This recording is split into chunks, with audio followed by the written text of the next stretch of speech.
Saludos, amigos y amigas de La Respuesta.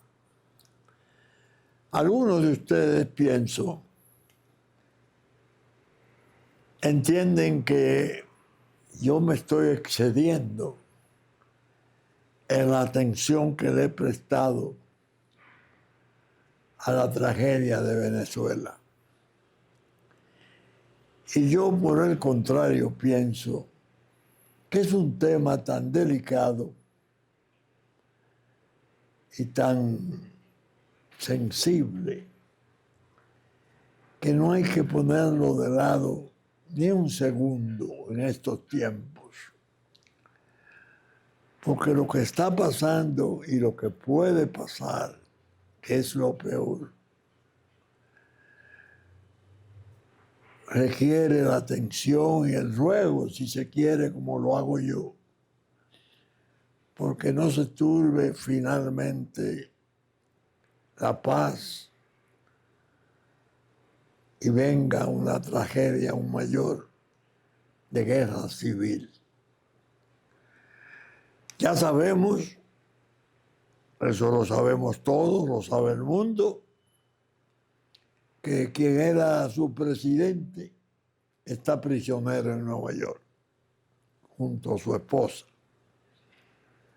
El presidente de los Estados Unidos se lo advirtió incesantemente que él tenía que salir del poder, y el otro le respondía bailando o exhibiendo armas o marchando con milicias, anunciando la guerra, un torpe que vengan. Y finalmente fueron. Y fueron en una forma espectacular, una guerra, un ataque tecnológico increíble. Pudieron apresarlo, llevarlo a un barco, un buque de guerra importante, el Iwo Jima, y de ahí a Nueva York, y de ahí a un banquillo de corte criminal. Hubo bajas, hasta ahora se sabe de 32 cubanos de las milicias del ejército cubano, fuerza de élite, según se dijo, que parece que fueron dominadas. Las 32 merecieron sus honores, fue un entierro solemnísimo, pero el hecho está producido como hazaña y ha generado, claro está, una serie de protestas. Muchos adversarios de Trump y de Estados Unidos no se han consolado y dicen que se trató de una violación a la soberanía y de un ataque grosero de naturaleza criminal, incluso China hablando de esto. Y la propia Rusia le ha hecho censura, aunque menos agresivas que las de China. Y Trump, de su lado, como es él, defendiendo su posición. Nosotros no hemos atacado a Venezuela. Nosotros hemos atacado a un régimen peligroso que ha estado desgraciadamente dirigido en forma de cartel de drogas. El presidente de Colombia es nuestro mejor testigo, Gustavo Petro, y estuvimos mucho tiempo advirtiendo que esa droga que llegaba y pasaba y se reembarcaba en Venezuela, en manos del cartel de los soles, venía a Estados Unidos, pasaba por Haití, venía a la República Dominicana. O sigue haciendo, no se sabe en qué medida, porque le militarizaron. Las fuerzas navales de Estados Unidos se mantienen en el Caribe. 1 o 2 portaaviones, no sé cuántos cruceros, 150 aviones. Y aún así, el presidente Trump pedía que a Maduro que saliera. El propio Santo Padre, hablando en estos días, hizo un comentario como que fue una terquedad de Maduro no recibir el mensaje claramente. Y se obsedió con permanecer y arrogante y desafiante con una superpotencia como Estados Unidos y una voluntad como la de ese hombre que está asombrando al mundo. Y no solo lo asombra con la guerra, el ataque a Irán, recuerden ustedes, para destruirle las instalaciones fundamentales del desarrollo atómico. Y ese de Caracas fue espectacular.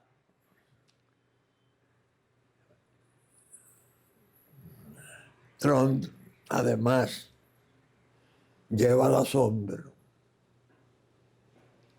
porque queda en Venezuela Delcy Rodríguez y su hermano Roberto. Pero Delcy queda como presidenta encargada conforme a la Constitución bolivariana. Y desarrolla ese Trump que ataca una relación increíble, tanto con ella, Delcy Rodríguez, como con María Corina Machado. Yo escribí esta semana una pregunta, se la dediqué, llevo 3 dedicadas al programa. Y digo que este hombre realmente es un personaje, porque ataca, se lleva al presidente y a su esposa a una corte criminal. Hay muertes, claro está, 32, los guardaespaldas de Maduro, cubanos. Pero logra mantener unas relaciones increíbles con Delcy y establece unas nuevas con María Corina, las cuales eran naturales, porque ellos mismos contribuyeron a sacarla de Estados Unidos con altos riesgos inmensos, valerosísima, porque no abandonó Venezuela, se quedó en clandestinidad. Bueno, pero había que llevarla a Noruega porque mereció el premio Nobel, que finalmente termina en su última reunión en Casa Blanca con Donald Trump, entregándole la medalla o el cuadro, el título, en un gesto simbólico de usted se lo merece más. De manera que de esa fase tan peligrosa se pasa a otra, que yo la he estado tratando. Y la he estado tratando, no ahora, no, la he estado tratando desde hace mucho tiempo. La transición. De Venezuela se puede decir algo que yo puse en un título de una de mis preguntas. Todo es presagio de lo peor, pero nada como la transición. Bueno, me metí en ese camino de la transición. Y algunos amigos consideraron que tal vez yo me excedía porque ¿qué podía valer ni contar la opinión? No me lo decían, pero yo lo entendí así. De este pobre viejo de Santo Domingo hablando de cosas del siglo pasado. Y yo, en la medida que sentía que mis amigos no me censuraban, pero me decían, ¿a qué viene eso? Yo le decía, señores, abogado al fin, acostumbrado desde muy joven a chequear las legislaciones, he considerado siempre vital para el examen de los conflictos jurídicos, jurídico internacional, y una cosa tan delicada como el establecimiento de un gobierno hijo de una transición, la legislación comparada. Siempre la comparación con otros pueblos, con otras situaciones resulta útil, porque la sensatez indica que lo que ha ocurrido guarda una lección, sirve de prevención. Es una experiencia, vamos a examinarla y trataremos de ver no solo si examinamos la experiencia propia, sino qué pasó en Santo Domingo. Santo Domingo hubo un régimen de fuerza, una dictadura de 30 años. Fue, se entiende, una de las más crueles, inclementes que ha habido en el mundo. Trujillo. Yo nací un año después de estar él en el poder y 30 años después terminé siendo diputado de su régimen. Lo he explicado. 3 meses antes, hablé 2 minutos, 3 minutos cuando me conoció con él. Y vino el magnicidio. Claro está, he contado mi experiencia personal. Ahí está lo que quería en el fondo decir en esta primera parte del programa. Nada como las vivencias, como haber participado o haber estado de algún modo activo en una ocurrencia. Y luego, al relatarla, tener el auxilio y compañía de esa vivencia. Pues bien, en la semana apareció la primera comparación fundamental que he hecho entre lo que nosotros tuvimos y lo que es aconsejable hacer en Venezuela para no pasar por errores que nosotros cometimos. Entiendan ustedes, esa es la esencia de este programa. ¿Cómo lo pensé? Tanto en la pregunta como en la respuesta, que son hermanas,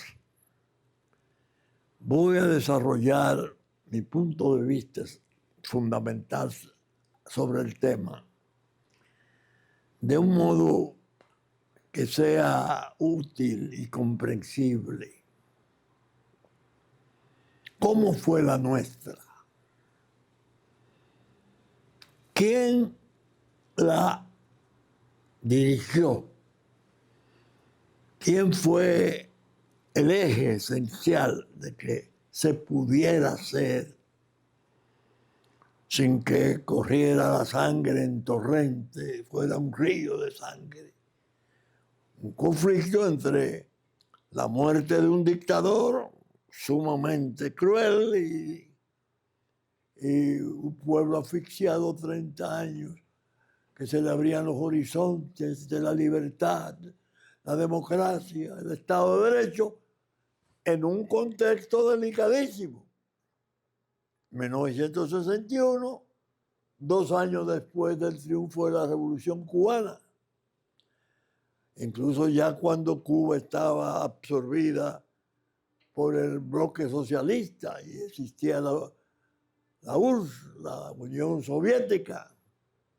que la adoptó como una hija y la apoyó y la dotó de bases misilísticas que por poco llevan al mundo a la tragedia de su final, la famosa crisis en el 63 de los misiles.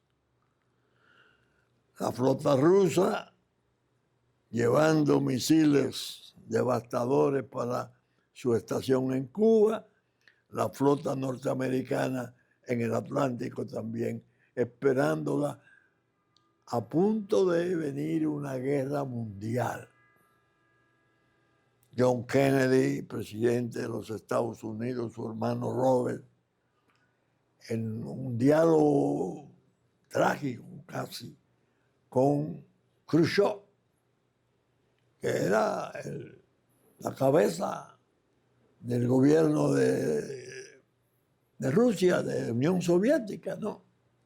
Todavía no había venido la implosión. Así las cosas, nosotros entrábamos, imagínense, de ese régimen duro que barrió, arrasó con las libertades, a un Estado diferente. La propaganda y la creencia, no más que la propaganda, de los sectores de centro y no de izquierda, sino centro-derecha y de la población en general, era que, ¿cómo se va a hacer esto? Esta guardia, un ejército enorme de extracción fundamental campesina, con una lealtad hacia su jefe supremo,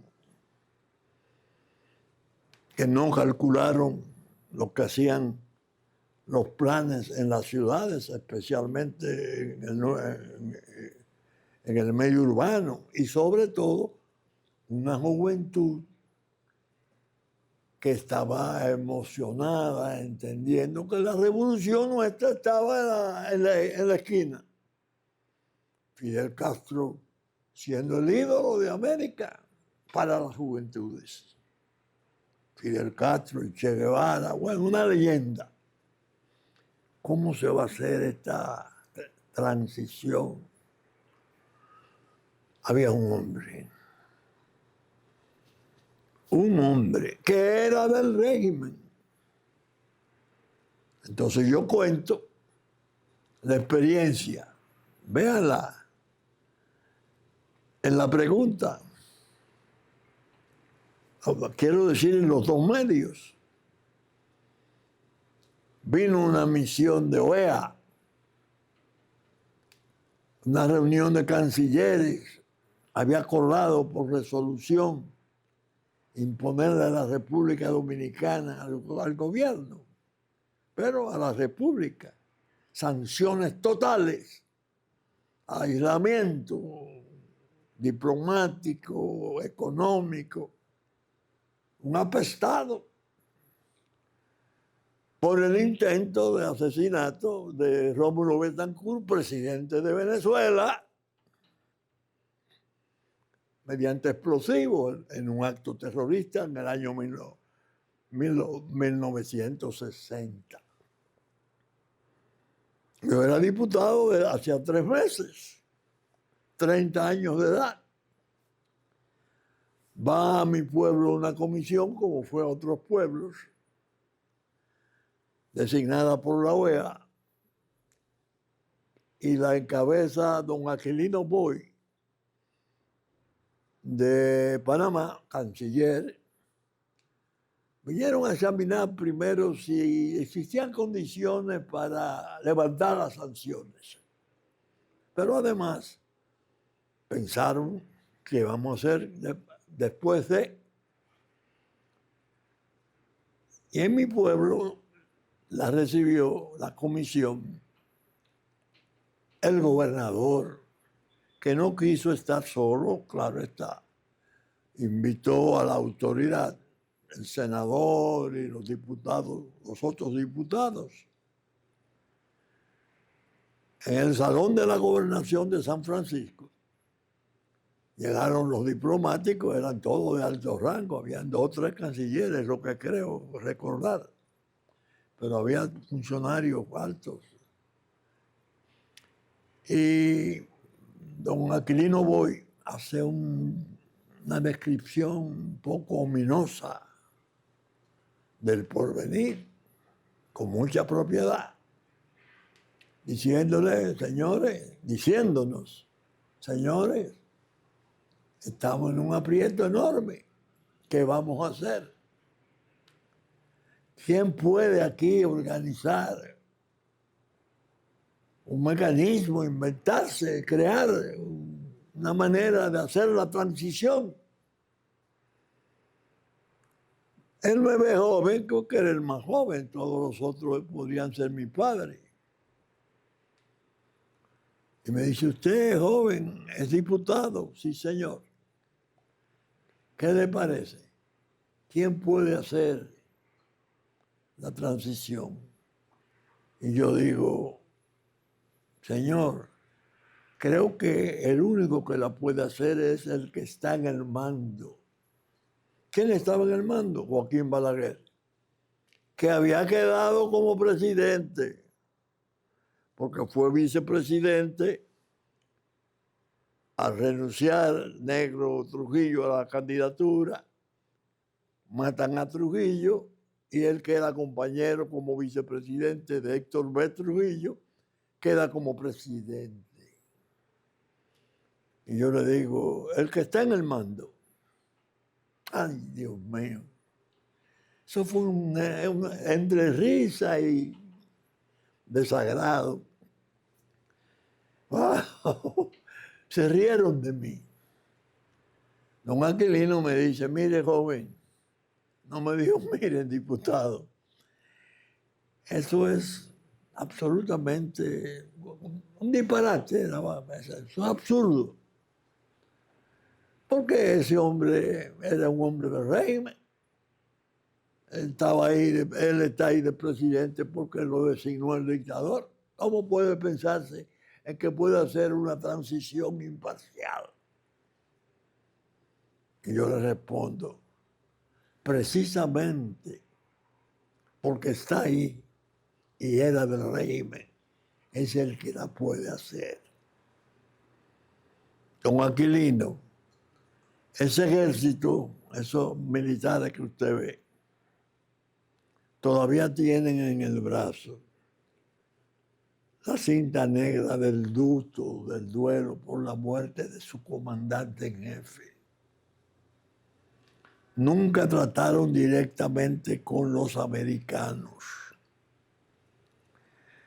Es seguro que a Joaquín Balaguer lo perciben como una especie de hijo político de fe, y que está ahí precisamente para propiciar, una vez caiga o muera, el futuro del país.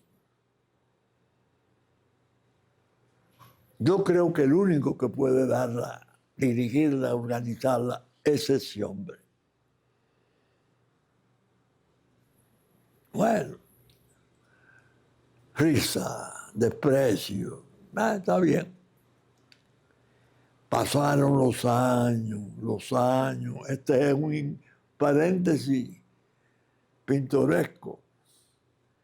Y ya en el 91, estamos hablando del 61 al 91, 30 años después, viene a visitarnos el vicepresidente Ford de Panamá. Y yo fui invitado a una cena de un amigo muy querido, que era amigo del vicepresidente Ford.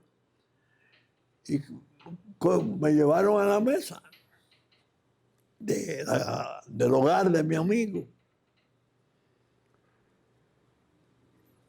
Y le digo al vicepresidente Ford, dígame una cosa, señor vicepresidente, don Aquilino Boy vive. Y él se hacía reír y dice, oh, claro, está viejito, pero se mantiene activo, yo soy amigo. Óigame, y le conté lo que habíamos tenido en la gobernación de mi pueblo en el 61. Y le dije, yo quiero que usted le dé un mensaje. Dígale que aquel diputado joven de 30 años que le dijo en su visita en comisión que el único que podía hacer la transición de Trujillo a la libertad era Joaquín Balaguer. Le manda a decir que Joaquín Balaguer está gobernando todavía en distintos periodos y ciego. El vicepresidente Ford se echa a reír y dice, no, hágame la historia otra vez. Que yo voy del aeropuerto a su casa. Somos amigos. Y se la repetí. Dice, a usted hay que felicitarlo por su previsión tan joven. Porque en cierto modo tenía toda la razón. Sí. Dígale que ese ciego que está ahí en el poder es el hombre que él le señaló en la gobernación a usted y a la comisión que podía hacer la transición en el 61 para 62. En efecto, queriendo cuidarme de los críticos que puedan aparecer, de obsolescencia y cosas, debo decir que esa transición que él organizara consistía en poner un gobierno de una composición interesante. 2 héroes nacionales de los matadores de Trujillo. Un obispo.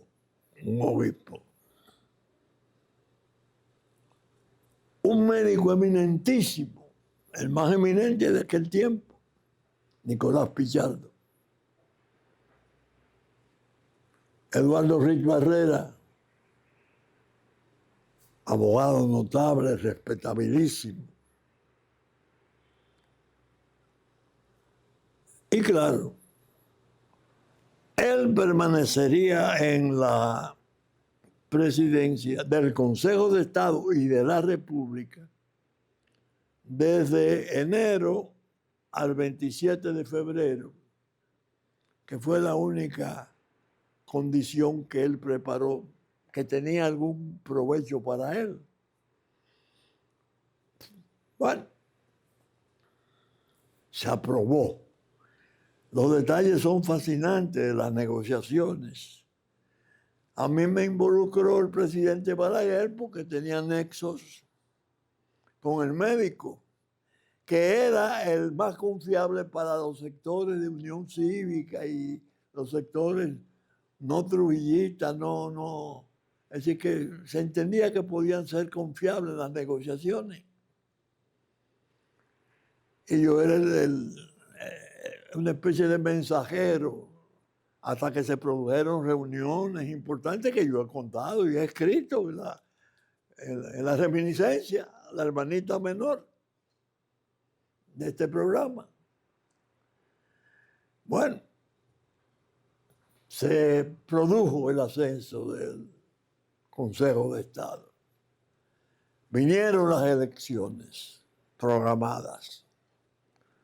Un hombre importantísimo, 25 años en el exilio, una figura de las letras y de la política incomparable, Juan Bosch, que regresa, entendió más que todos los que estaban participando en la política nacional la composición de las simpatías del pueblo. Incluso abusaron de él, porque él cuando vino, junto a Ángel Miolán y Nicolás Silva, del exilio, en sus charlas que eran muy amenas, coloquiales, dijo en una oportunidad que había que olvidar el rencor. Una especie de borrón y cuenta nueva. ¡Ay, Dios! Y eso fue un lío. Que borrón y cuenta nueva significaba que él era un trujillista. Él estaba viendo el pueblo abajo. Él estaba viendo la extracción campesina del ejército, que no vota, pero tiene una familia rural en cuyos ranchos y viviendas de sus padres, de su familia, hay un retrato en la sala de su soldado, porque es el personaje de la familia. Votos. Van a las elecciones en diciembre, gana abrumadoramente a los sectores poderosos, que tenían también a un hombre notable, digamos, un antitrujillista impecable, inopetable, don Viriato Fiallo, una figura médico también, pero que no tenía la experiencia política del otro, ni la destreza. Incluso en un momento, como ocurre muchas veces, tuvo unas frases, un error, cometió un error hablando de que había que buscar 7 látigos para, una vez llegada a la presidencia, pasar cuentas. Uno que estaba acusado de borrón y cuenta nueva y otro que estaba de confeso de que total no era así, era un hombre bondadosísimo. Bueno, esas figuras que se usan en el discurso político de los látigos. Los sectores que pierden las elecciones no tenían un estado espiritual amnistiante como Juan Bosch. Ese presidente no puede estar ahí. En un contexto de Guerra Fría, Fidel Castro, el comunismo, las intrigas contra él fueron brutales. Y vino el 25 de septiembre, su derrocamiento, 7 meses después. ¡Pum! Ahí comenzaron los errores. El primero fue, y yo creo que fui de los primeros en referirlo, el 16 de enero del 62. Porque había sectores que detestaban a Balaguer por trujillista, pero en el fondo lo admiraban y sabían lo que era su oratoria. Había sido el orador del régimen, pero no tenía taras de orgiástico, de corrupto, ni nada. Era una especie de excepción en el régimen. Ese hombre quiere el 27 de febrero pronunciar un discurso de despedida. Si lo hace y llega a su casa por sus pies, volverá pronto.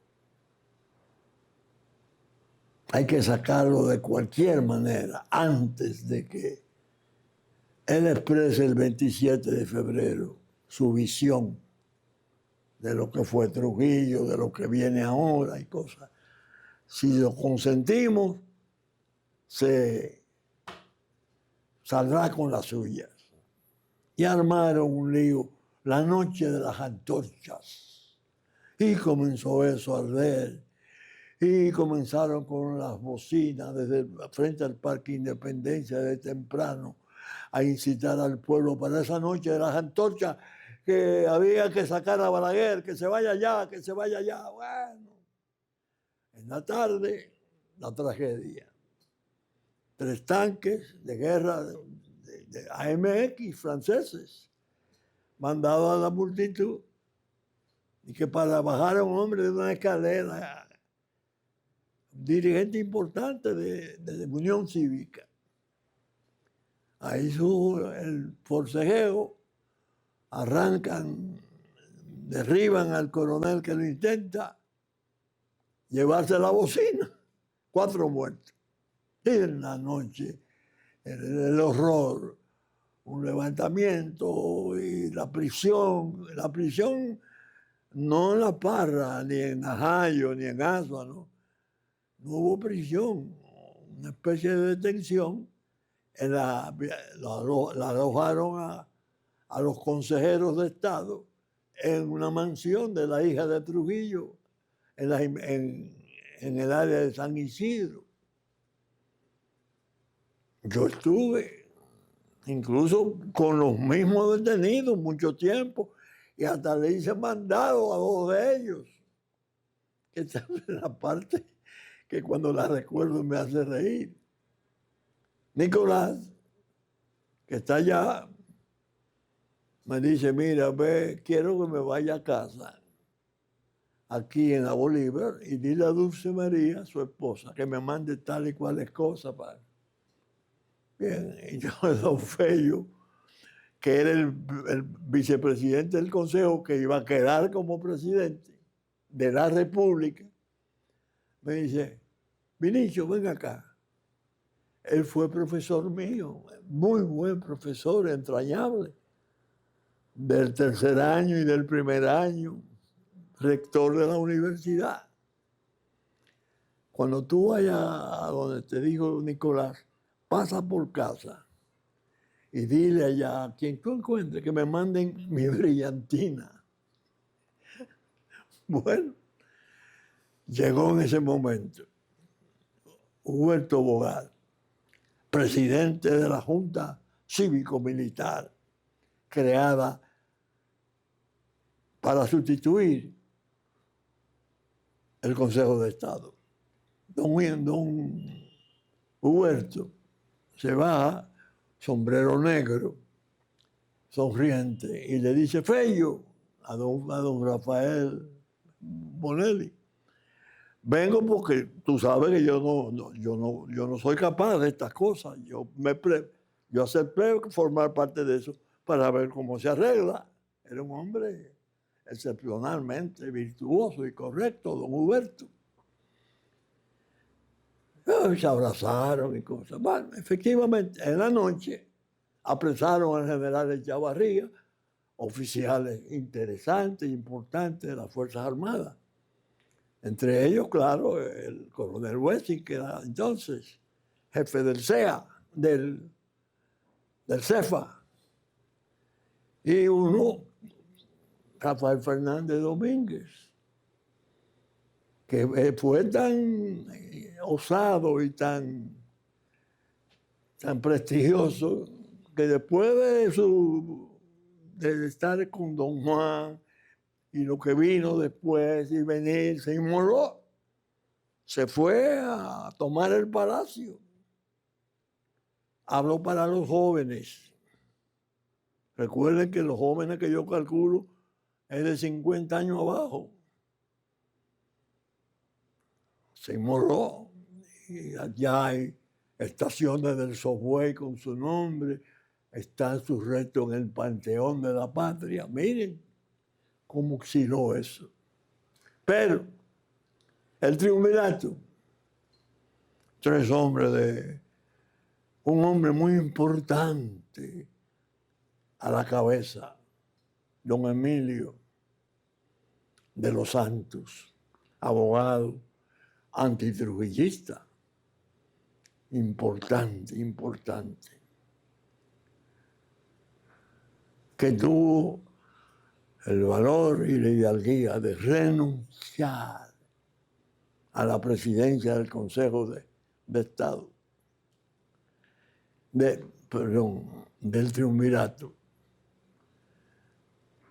en ocasión de la muerte de Manuel Aurelio Tavares Justo. Ese hecho a mí me dio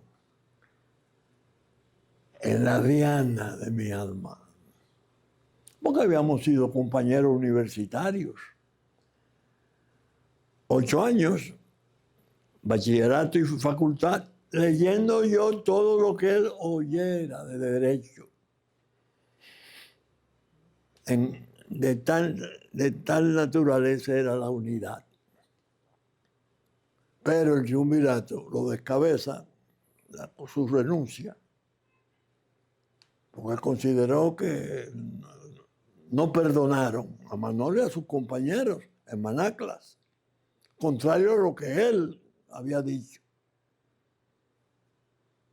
Habló para los jóvenes. Se señaló a otro importante triunviro. Bueno, hay ya cosas escritas sensibles sobre eso. Viene entonces la división de las Fuerzas Armadas. Este ha contado tal vez 10 veces, 20 veces, 30 veces la reunión en Juan Dolio con el doctor José Francisco Peña Gómez, que acababa de llegar de Puerto Rico y decía, traigo el mensaje de don Juan, Constitución sin elecciones, no entramos más nada. Era entonces el PRD original. Un grupo de oficiales que dice, uno, Armando Sosa Leiva, aquí hay un invitado que nosotros quisimos que estuviera aquí. Era yo. Querríamos oír lo que piensa. Y le digo, no se puede hacer ya el retorno a la constitucionalidad sin elecciones. Habría una guerra civil. Y los americanos, cuando sepan que estos soldados del ejército no tienen el armamento ni la importancia de los otros, que ellos pueden conducir a suprimir el peligro del comunismo, de Juan Bosch volvía. Querríamos oírlo. Yo le digo, no, doctor José Francisco, no era doctor todavía. Eso que usted me transmite aquí de don Juan no es posible. Si se intenta, los norteamericanos van a bajar aquí. Doctor, pero bueno, ¿y cómo es posible un hombre de su experiencia, la moral internacional, impediría esa cosa? Mire, doctor, mire, José Francisco, la moral internacional no existe. Cuando Unión Soviética tuvo que entrar a Hungría, a Budapest, entró con sus tanques. Estados Unidos no va a consentir eso. No, bueno, tal vez se pueda poner una junta cívico-militar como usted ha propuesto. Junta cívico-militar con oficiales no manchados por mala fama de sangre, como el coronel Fernández Domínguez, como el coronel Hernando Ramírez, que usted ha señalado. Uno de los invitados, muy amigo, muy querido, me dice, nosotros sabemos sus relaciones con Balaguer y quizá usted quiere esa junta que en 10 meses de elecciones, porque quiere ver a su líder aquí. Digo, no, yo estoy en clandestinidad, porque cuando se produjo el golpe del 25 de septiembre del 23, 30 días después yo entré en clandestinidad al fallarnos un complot en el cual yo era parte de cabecera, un levantamiento en la base de Santiago para poner a Juan Bosch sin elecciones. ¿Usted sabe por qué sin elecciones? Porque John F. Kennedy vivía y murió sin reconocer al triunvirato.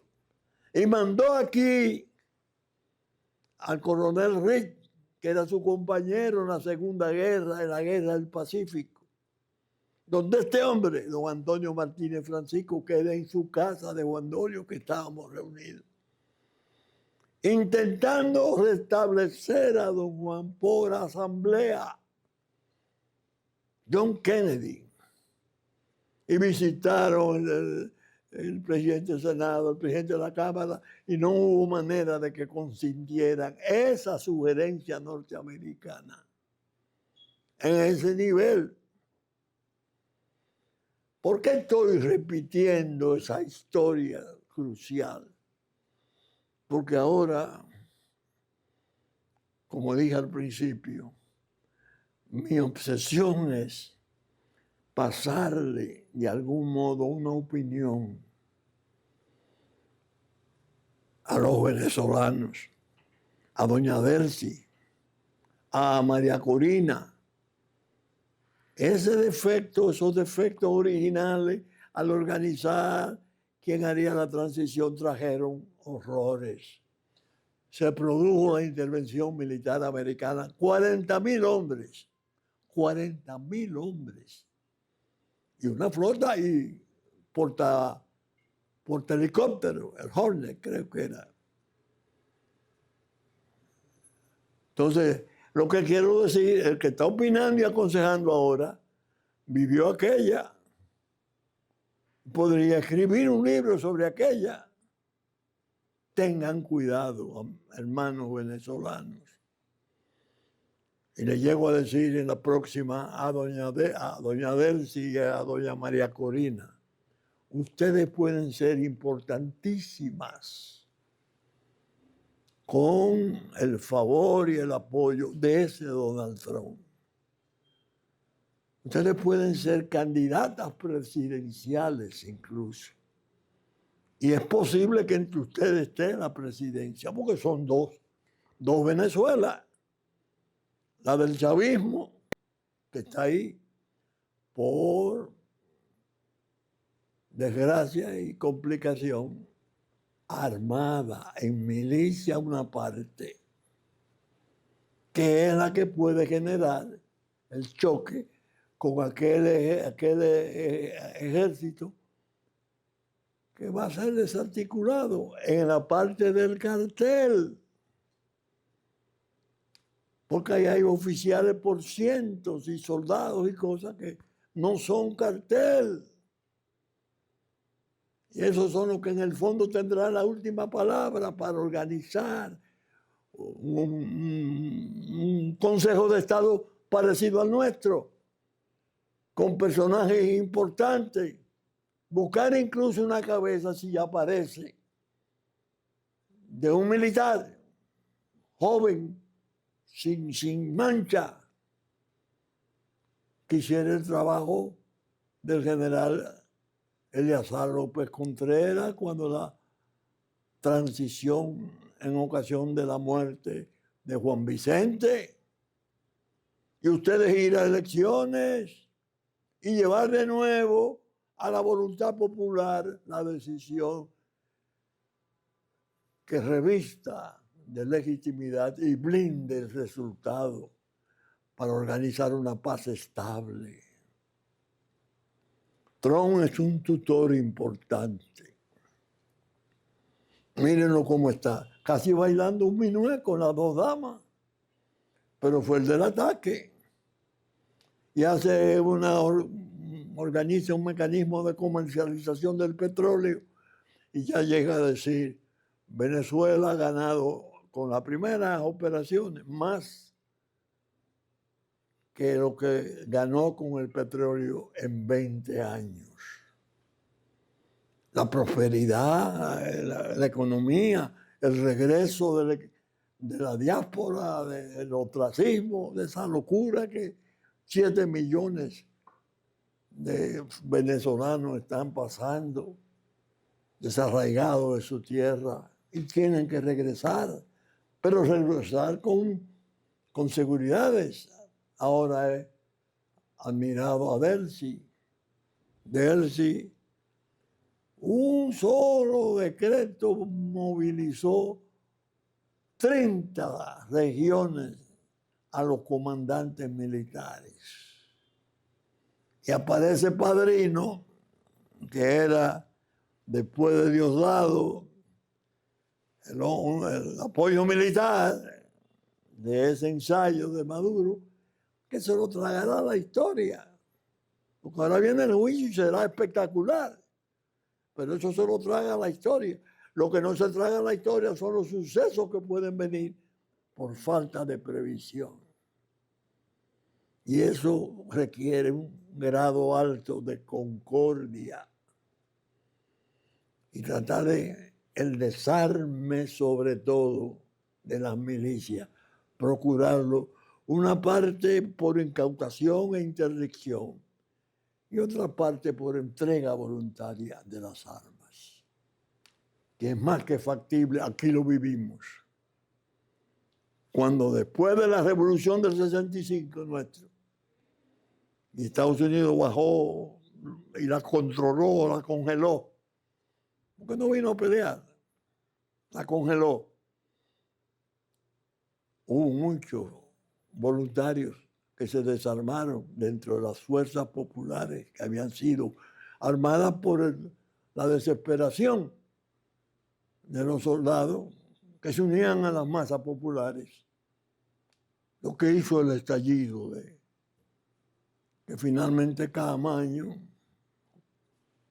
fue el héroe junto a Fernández Domínguez, la revolución del 65.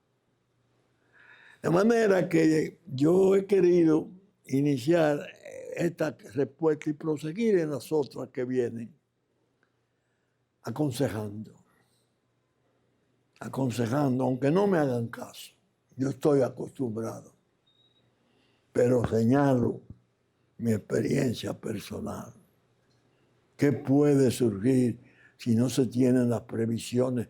Porque no es hacer una junta militar, una junta qué sé yo qué, y una transición a la cañona, ¿no? Es hacer algo viable, constructivo, sano, que sirva para restablecer la armonía y la paz. Y venga entonces el desarrollo de sus enormes riquezas que Dios fijó en el suelo, donde ese pueblo generoso y bueno tiene el derecho de gozar de la paz y de los recursos en la mejor manera que se puedan obtener. Son buenos propósitos, bueno.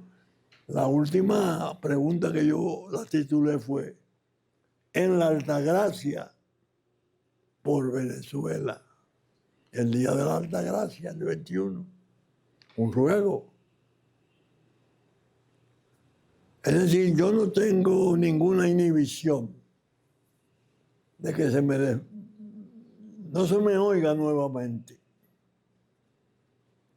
pero sí tengo la necesidad de llevar adelante el empeño, de hacer el esfuerzo. Y ojalá la intercesión que pedí de la Virgen por la suerte de Venezuela pueda ser atendida y oída por la gracia de Dios. Miren ustedes que es un programa que aunque cita cosas del siglo pasado, quizás por ello resulta una lección, una advertencia. No es hacer a la cañona. Esta es como dije, la transición, no. Si es defectuosa, vienen fenómenos mayores. Lo digo yo desde mi modestia y ancianidad. Bien, saben ustedes que estamos saliendo por Supercanal domingo a las 11 de la mañana.